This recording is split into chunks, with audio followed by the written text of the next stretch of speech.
खबर आई हमारी satellite mission जो आगे बढ़ रहा है कामयाबी के साथ। कल पाकिस्तान की स्पेस साइंसेस की तारीख में एक बड़ा दिन रहा है, बल्कि शायद अहम तरीन दिन रहा था। कल हमने पाकिस्तान का पहला हाइपर स्पेक्ट्रल सैटेलाइट खला में पहुंचाया है और इस तरह Pakistan hyper spectral satellite technology हामिल करने वाले ममालिक की फहरिस्त में शामिल हो गया है। इस सैटेलाइट से लैंडस्लाइडिंग, दीगर कुदरती आफात को प्रिडिक्ट किया जा सके। बिल्कुल जी, ये पूरा फोरकास्ट प्रेडिक्शन होगी, माहौलियाती तब्दीलियों और वेदर पैटर्न्स की बर वक्त निगरानी मुमकिन हो सकेगी इससे। और साल 2025 यानी ये साल जो है उसमें पाकिस्तान ने अब तक 3 सैटेलाइट खला में भेजे हैं और पाकिस्तान के खलाई प्रोग्राम में इसे एक अहम पेशरफ्त करार दिया जा रहा है। और इस कामयाबी पर वजीर आजम समेत मुल्क भर ने स्पार्को की टीम और ख़ास तौर पर साइंसदानों जो साइंटिस्ट हैं उनको मुबारकबाद और शाबाश के पैगाम दिए। और let's find out more about Sparco की डायरेक्टर प्रोजेक्ट्स इरम हमीद साहिबा हमारे साथ मौजूद हैं। इरम साहिबा, आपको हमारी तरफ से भी, जियो की तरफ से भी, आपकी टीम को, आपके कॉलीग्स को बहुत मुबारक हो। We are really proud of you all.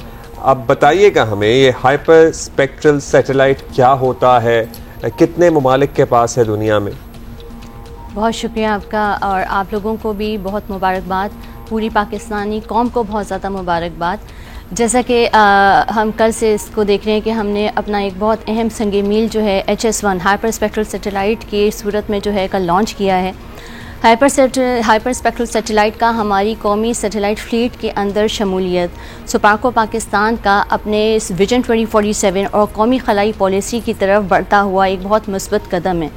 और इनफैक्ट ये तमाम पाकिस्तानियों के लिए एक बहुत ही खुशी की बात है और हमारे लिए एक बहुत बड़ी एक चॉइस है कि हम अपने बाहमी ताउन और इश्तराक से जो है वो अपने मुख्तलिफ सेक्टर्स में इस सैटेलाइट से फ़ायदा उठा सकते हैं।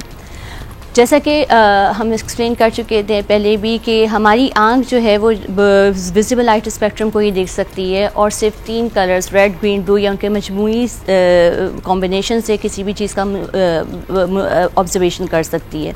हाइपर स्पेक्ट्रल सैटेलाइट एक ऐसी ज़बरदस्त टेक्नोलॉजिकल इनोवेशन है जिसमें नैरो स्पेक्ट्रल बैंड से बहुत बारीक बीनी से चीज़ों का मुशाहिदा किया जाता है।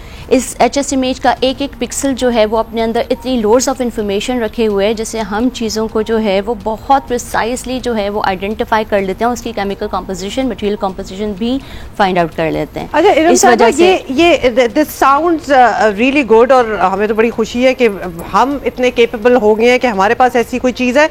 So this is indigenously Pakistani या फिर किसी और मुल्क के, क्योंकि ऑब्वियसली हम पहले भी चाइना का जिक्र कर चुके हैं, तो ये भी चाइना और पाकिस्तान का एक इश्तराक था। जी, ये प्रोजेक्ट भी हमारा चाइना और पाकिस्तान के बाहमी इश्तराक से बना है। मेगा प्रोजेक्ट्स जैसे जो भी सैटेलाइट टेक्नोलॉजी के प्रोजेक्ट्स मेगा प्रोजेक्ट्स होते हैं, इसके अंदर बहुत ज़्यादा प्रिसाइज और बहुत ज़्यादा जो है वो टफ टेक्नोलॉजी यूज़ होती है और इसको हम जो है वो बेहतर यही है कि हम मुख्तलिफ कौमों के इश्तराक से बनाया जाए और दुनिया भी यही करती है। जो ऐसे कॉम्प्लेक्स प्रोजेक्ट हैं उनको बाहमी ताउन से किया जाता है। चाइना क्योंकि इस मैदान में बहुत आगे है तो हम उनके साथ कदम ब कदम जो है वो चीज़ों को जो है वो कर रहे हैं, सीख रहे हैं। हमारे साइंटिस्ट और इंजीनियर्स इस प्रोजेक्ट में पिछले कई माह से लगे हुए थे चाइना के साइंटिस्ट एंड इंजीनियर्स के साथ, तो इसमें हमारे साइंटिस्ट एंड इंजीनियर्स का भी बहुत ज़्यादा हाथ है। और इस सैटेलाइट को जो है वो हमने लॉन्च करने के बाद पाकिस्तान को जो है दुनिया के उन 10 ममालिक में शामिल कर लिया है जिनके पास हाइपर स्पेक्ट्रल सैटेलाइट की टेक्नोलॉजी है। अच्छा, आप दोबारा बताइएगा कि इससे आपने कहा कि बहुत ये बारीक बीनी से चीज़ों को देख सकता है। हमारे यहाँ जिस तरह वो हमारा 2025 ही इतना डिस्ट्रप्टिव रहा है, मतलब क्या लैंडस्लाइडिंग और क्या अर्बन फ्लडिंग और क्या क्या नहीं हुआ, झीलें फट रही हैं और बारिशें हो रही हैं, हमें क्या मदद मिल सकेगी इसकी वजह से? इस सैटेलाइट की वजह से हम जो है वो ज़मीन के ऊपर बहुत ही ज़्यादा प्रिसाइज इन्फॉर्मेशन को जो है वो एक्सट्रैक्ट कर सकेंगे। तो जिस तरह से ये लैंडस्लाइड्स हो गई, फ्लड्स हो गए, ड्राउट की कंडीशन समटाइम्स आ जाती हैं, तो किस हिस्से में कौन सी आफत आई हुई है, कौन सी कुदरती आफत को निमटने के लिए हमें मनसूबाबंदी पहले से शुरू कर देनी चाहिए और अगर वो आफत आ जाए उसके बाद हम किन किन एरियाज़ में जो है वो रेस्क्यू टीम्स जो है वो डिप्लॉय कर सकते हैं। इन तमाम मुशाहिदात को करके हमें फैसला करने में जो है हमारे मुतल्लिका इदारों को बहुत ज़्यादा इसमें जो है वो फ़ायदा होगा और वो बर वक्त फैसला करके वगैरह होता है। तो मतलब कितनी देर पहले हो जाए ताकि इसका फ़ायदा भी हो, तो ये भी कुछ है बिकॉज जी बताइए। फोरकास्टिंग में जो है हमें ज़ाहिर है जो डाटा जो सैटेलाइट से हासिल हो रहा है उस डाटा को हमें कंटिन्यूसली जो है वो ऑब्ज़र्व करना है।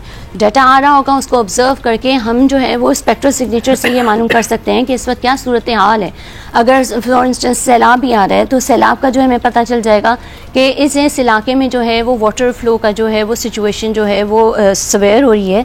तो हम पहले से जो है उन इलाकों में जो है मनसूबाबंदी करके वहाँ के लोगों को जो है वो पहले बरवक्त किसी मुनासिब जगह पे जो है वो रेस्क्यू कर सकते हैं ताकि इस फ्लड से उनको मसला ना हो। क्योंकि जाहिर है इवन वॉरफेयर टेक्नोलॉजी में दुनिया में मॉडर्न जंगें जो हैं सैटेलाइट इमेजरी बहुत काम देती है। सो ये हमें इमेजेस भेजेगा या हमें डेटा शेयर करता है?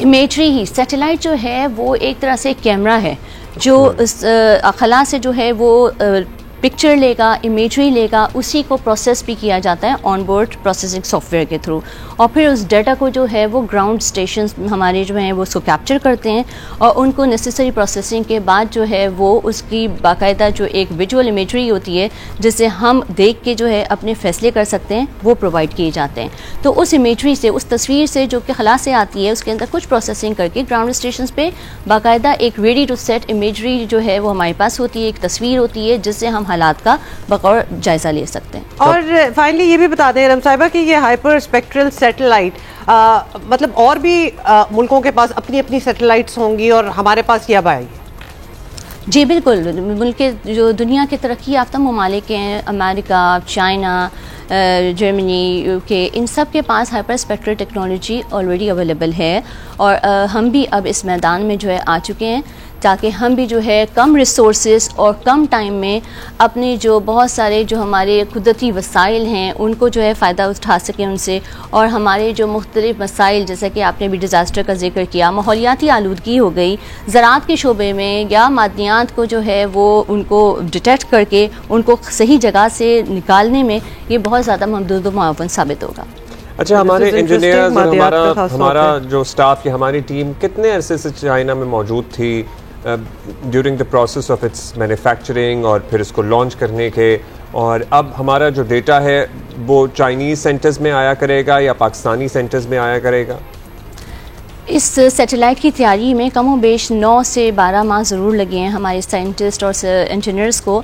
इसका कुछ काम हमने पाकिस्तान में भी किया है। ज़ाहिर डिज़ाइन की जो है डिज़ाइन को जो है कंसीव करना, उसको बाकायदा वैलिडेट करना और फिर उसके ऊपर रिस्पेक्टिव मैन्युफैक्चरिंग हो गई, प्रोडक्शन और मुख्तलिफ उसके क्वालिटी टेस्ट हो गए। ये कुछ चीज़ें जो हैं पाकिस्तान में और कुछ चीज़ें हमने चाइना में की हैं। Assembly, integration and main testing जो है वो ऑफ कोर्स चाइना में हमारे इंजीनियर्स और साइंटिस्ट ने की और उसमें तकरीबन 9 से 12 माह उनको लगे हैं इस पूरे प्रोजेक्ट को एक कंसीव से लेके उसको डिज़ाइन करना, प्लान करना और टेस्ट करके फाइनली उसको लॉन्च करना। और अब ये सैटेलाइट जो है वो खला में है और वहाँ से जो है हम इसकी इन ऑर्बिट टेस्टिंग और नेसेसरी कैलिब्रेशन के बाद जो है इसका डाटा ले सकेंगे और इससे फ़ायदा उठा सकेंगे। ज़बरदस्त। इरम हमीद साहिबा, थैंक यू सो मच। आपने बड़ी अच्छी तरह हमें एक्सप्लेन किया जिसमें हमें समझ भी आ गया। Thank you and Mubarak again. अच्छा, ये भी बड़ी मुझे सारी बात तो अच्छी लगी है अब्दुल्ला, लेकिन to have a female director projects at SUPARCO, Iram Hameed हमारे साथ ही, that is also super impressive.